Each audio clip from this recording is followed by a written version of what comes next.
धर्म प्रेमी सज्जनों तथा राष्ट्रवासियों, भारत में इस समय आचार संहिता को लेकर के जो एक भूचाल आया हुआ है, माननीय प्रधानमंत्री जी ने ये व्यवस्था देने का प्रयास किया है, जिसका आज विरोध हो रहा है कि समान नागरिकता कानून ये यद्यपि बीजेपी का एजेंडा में ही था, समान आचार संहिता, तो अब इतने दिनों के बाद अगर ये लागू करना चाह रहे हैं प्रधानमंत्री, तो इसका विरोध क्यों? समान नागरिकता कानून इसलिए भी होना चाहिए कि राष्ट्र में जितने भी लोग रह रहे हैं, सबके साथ समान विचार होना चाहिए। किसी के लिए कुछ, किसी के लिए कुछ, ये तो वैमनस्यता है। इसी वैमनस्यता को मिटाने के लिए माननीय प्रधानमंत्री जी ने ये व्यवस्था दिया है और सबको स्वीकार कर लेना चाहिए। इसका विरोध केवल एक संप्रदाय के लोग कर रहे हैं।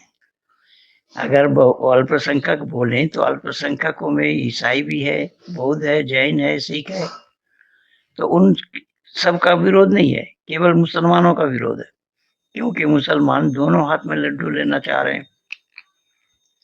ये ईरान और पाकिस्तान के तरफ टकटकी लगाकर बैठे हुए हैं, लेकिन रहते भारत में हैं।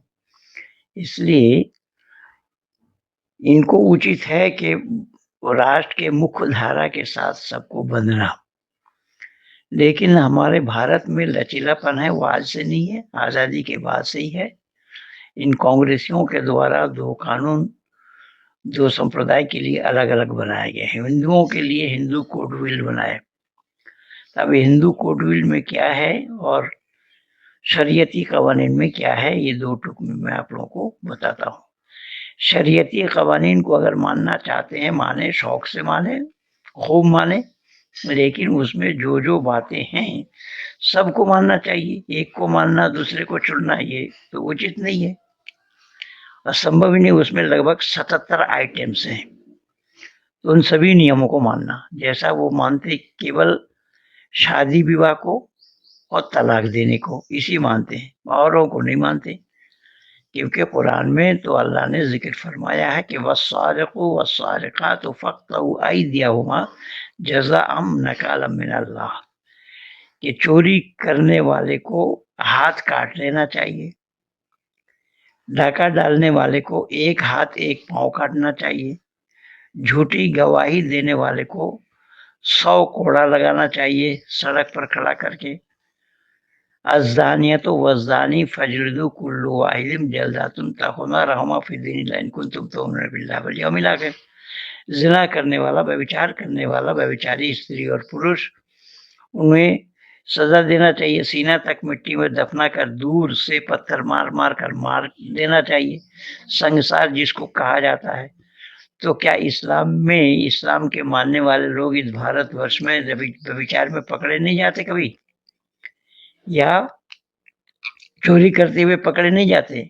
तो उन पर यह सजा क्यों नहीं है? ये बहुत विडंबना है, इसे ये मानते नहीं है। जबकि कुरान के अनुसार है। भाई, जो कानून है कुरान का, उसी हिसाब से सबको मानना चाहिए, हर एक पर अमल करना चाहिए। लेकिन कुछ को छोड़ते, कुछ को अमल करते। ये कहते हैं सिविल को मानते हैं, क्रिमिनल को नहीं मानते, तो गलत बात है। तो हिंदू कोड विल में क्या है देखिएगा, एक हिंदू ने 2 शादी की, दूसरी शादी करने से वो जिस एरिया में रहता है उस थाना में शिकायत हो गया। उस शिकायत करने से थानेदार ने एक कांस्टेबल को भेजा, बुला के लाओ। तो कांस्टेबल ने आकर के कहा, साहब आपको बुलाएं। आप चले गए थाने में। तो थाना का जो इंचार्ज है, ऑफिसर है, उसने आपको बोला कि आपने दूसरी शादी की है, आपको मैं अरेस्ट करता हूँ। अगर आप बुद्धिमान हैं तो आप ये कहेंगे, हुजूर मैं आपसे कुछ पूछना चाहता हूँ, क्या आप बताएंगे? हाँ बताओ। तो आपका नाम तो शफी अहमद देख रहा हूँ मैं, आपकी कितनी पत्नियां हैं? तो हुजूर फरमाए मेरे के पास 3 पत्नियां हैं। तो 3 पत्नियों के मालिक जो खुद हो, वो 2 पत्नी वाले को सजा सुना रहे हैं, अरेस्ट कर रहे हैं। बात यहीं तक रुकी नहीं, कोर्ट में गए, कचहरी में आपको सजा सुनाया जा रहा है। तो जज साहब ये बता रहे हैं कि हिंदू कोड विल के अनुसार मैं आपको 7 साल का सजा सुना रहा हूँ। आपने जज साहब से भी पूछा कि हुजूर मैं आपसे कुछ पूछना चाहता हूँ। हाँ बताओ। तो आपके पास कितनी पत्नियां हैं? तो उन्होंने कहा हाँ, मेरा नाम मसूद हसन है और ये कलकत्ता हाई कोर्ट में उन दिनों में मसूद हसन साहब चीफ जस्टिस थी। मैं उन दिनों में ये विचार दिया हुआ था। अब मैं कब से इसका प्रचार कर रहा हूँ, इससे ये अंदाजा लगा लीजिए। तो मसूद हसन साहब कहेंगे साहब मेरे पास तो 4 पत्नियां हैं। अब जो 4 पत्नी खुद ले रखे हों, खुद बनाए हुए हों, खुद 4 शादी जिन्होंने की हुई हो, वो 2 पत्नी वाले को, 2 शादी करने वाले को 7 साल का सजा सुना रहे हैं। 3 पत्नी के मालिक ने अरेस्ट किया, 4 पत्नी के मालिक ने 7 साल का सजा सुनाया। तो ये अंधेर नगरी तो और नहीं तो और क्या है। इसलिए आचार संहिता बहुत जरूरी है। समान नागरिकता कानून सभी नागरिकों के लिए जरूरी है। सभी राष्ट्रवासियों के लिए एक कानून के दायरे में बंध जाना, राष्ट्रीय मुख्य धारा के में बंध जाना, ये युक्ति है।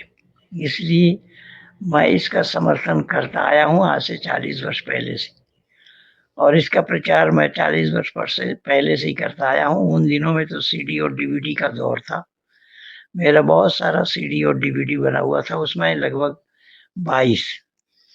तब वो मीडिया तंत्र का इतना बोलबाला नहीं था, यूट्यूब चैनल नहीं थे, तो उस समय मैं उन दिनों में ये काम करता आया है।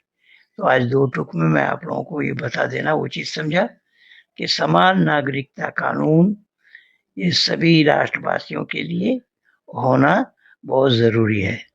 मैंने जो मसूद हसन और शफी अहमद 2 नाम सुनाया, वो इस्लाम के मानने वाले हैं और इस्लाम के अनुसार 2, 3, 4 शादी करना जायज़ है। इस्लाम में अगर कोई 4 शादी करता है तो उसके लिए कोई रुकावट नहीं है, आसानी से कर सकते हैं। तो इन खिफ्तुम अल्ला तुक़सितू फ़िल यतामा फ़न्किहू मा ताब लकुम मिन निसाए मसना व सुलासा व रुबा। कुरान का ये कहना है, अगर तुम देखते हो माता पिता लड़कियों के साथ सुविचार नहीं कर पाएंगे तो अपने पसंद के मुताबिक निकाह करो, 2, 3, 4। तो इस तरीके से इस्लाम की मान्यता है। इसीलिए मैं उन 2 नामों के साथ इस्लाम की नामकरण होने के कारण जोड़ा। तो ये बातें हो रही है, हुई है, होती आई है, जो सरासर गलत है। इन्हीं शब्दों के साथ मैं माननीय प्रधानमंत्री जी का समर्थन करता हूँ कि जो कानून व्यवस्था उन्होंने दिया है वो बहुत ही सुंदर है और सुगम है। इन्हीं शब्दों के साथ महेंद्र पाल आर्य।